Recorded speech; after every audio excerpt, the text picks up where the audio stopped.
So here it is, the brand new MacBook Neo. Did I need another laptop? Nope. Did I need another MacBook? Nope. But did I buy the MacBook Neo? In fact, pre-order it so I can get my hands on it on the day it was released? Yes, I did. And why, you may ask? Well, that's basically what I'm going to talk about in this video. I don't need to review this thing. There's plenty of great reviews online already, but I do want to be a tiny part of the history that this thing's going to make. Very similar to the history that the Mac Mini M4 made last year. Is Apple still able to innovate? Absolutely. And did they hit a home run with this MacBook Neo? I guess time will tell. So let's go ahead and get this thing open so I can tell you why I bought it and why I think it's going to be an important product for Apple.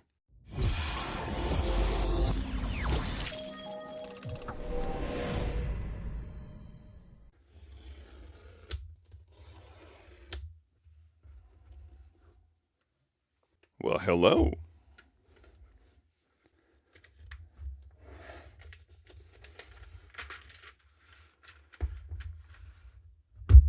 Hey everybody, it's Chris from FamilyGeekery, and today we're going to chat about this new MacBook Neo. And like I said, this isn't a review video because I just don't think I have anything to add to the already awesome list of review videos that are on YouTube. But I wanted to talk about why I got this. And like I said, I didn't need a laptop. If you follow the channel, you know I bought one of the M4 MacBook Airs last year, and I've been using that ever since. But when I saw this announced, my first initial thought was, oh great, a super cheap MacBook that I really don't need. I'm glad that I can kind of sit this one out and, see how everybody likes it. But then the more I read up on it and the more I learned about it, it was clear to me that this is a quite amazing value for a MacBook or for any Apple product, really. And I'm sure that's one of the key points of every review video out there. Ooh, the best $600 laptop you could buy today. And it really didn't get on my radar because that kind of value proposition was kind of expected for me, because look what they did with the Mac Mini M4. I mean, there's not another computer dollar for dollar that can do what that thing can. But I've been using MacBooks ever since like the 2008 models. I wasn't able to buy the newest and best ones at the very beginning. That's why a lot of my videos on this channel have been, tutorials on upgrading older MacBooks, because that's what I was doing for myself, and that's what I thought would help other people.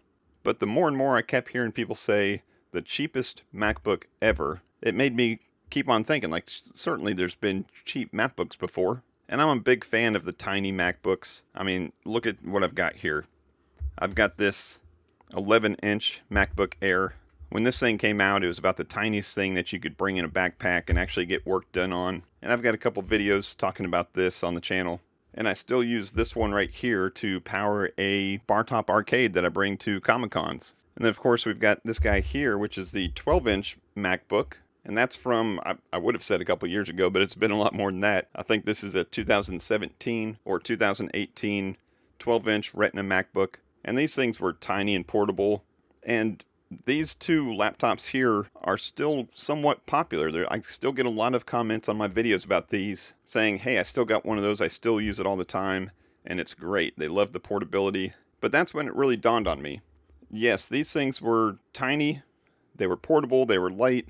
They were kind of nichey, if you will, but they were very underpowered. In fact, this one here has an M5 processor, not the M5 like we're talking about today, the small M5. So it wasn't even a, Intel i series or a Core series or anything. And then the 11-inch MacBook Airs, they were very underpowered.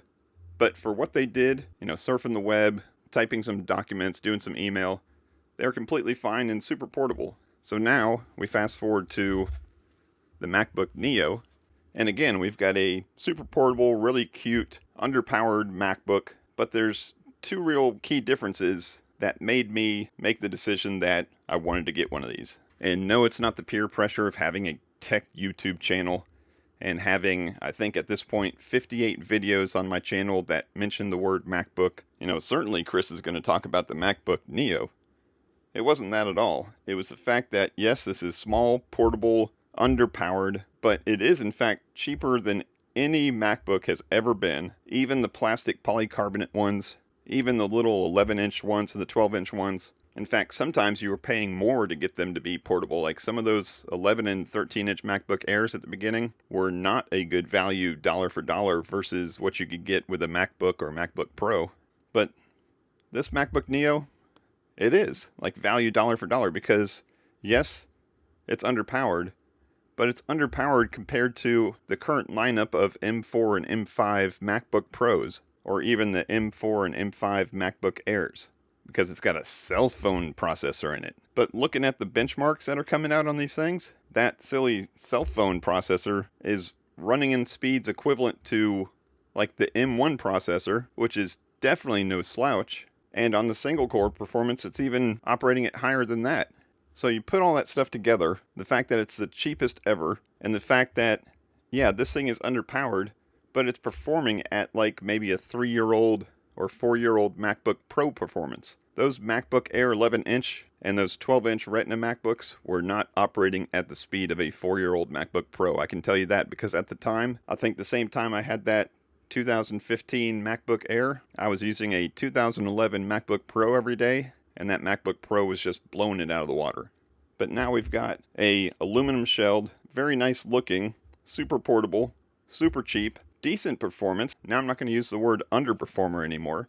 I'm going to say decent performance. And yeah, for the same $500-$600, you can get an absolute powerhouse with the Mac Mini. But for a all-in-one laptop, for this price, $699, $599, $499, depending on what configuration and what discounts you have, that is pretty amazing.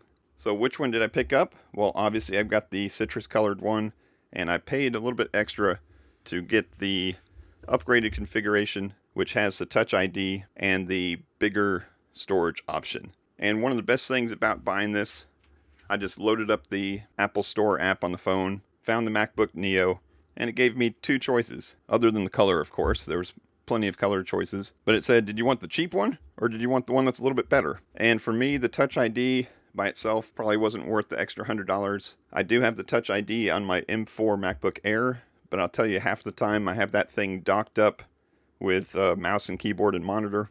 So this thing is shut most of the time on it, and I don't even get to use the Touch ID. And the $100 upgrade to get the extra, 256 basically gigabytes of storage by itself, probably not worth it. But the two combined for me were enough to make me go ahead and hit that upgrade. But unlike other MacBooks that we've seen before and other MacBook Pros, there's no upgrades for your RAM, no upgrades for your storage other than that one choice. No configurations on the processor or the screen or, what kind of coding it has on the screen. Because trust me, I've been on Apple's website configuring up a MacBook Pro and it says starting at $1699, which is, way more than I'm going to usually spend on a laptop.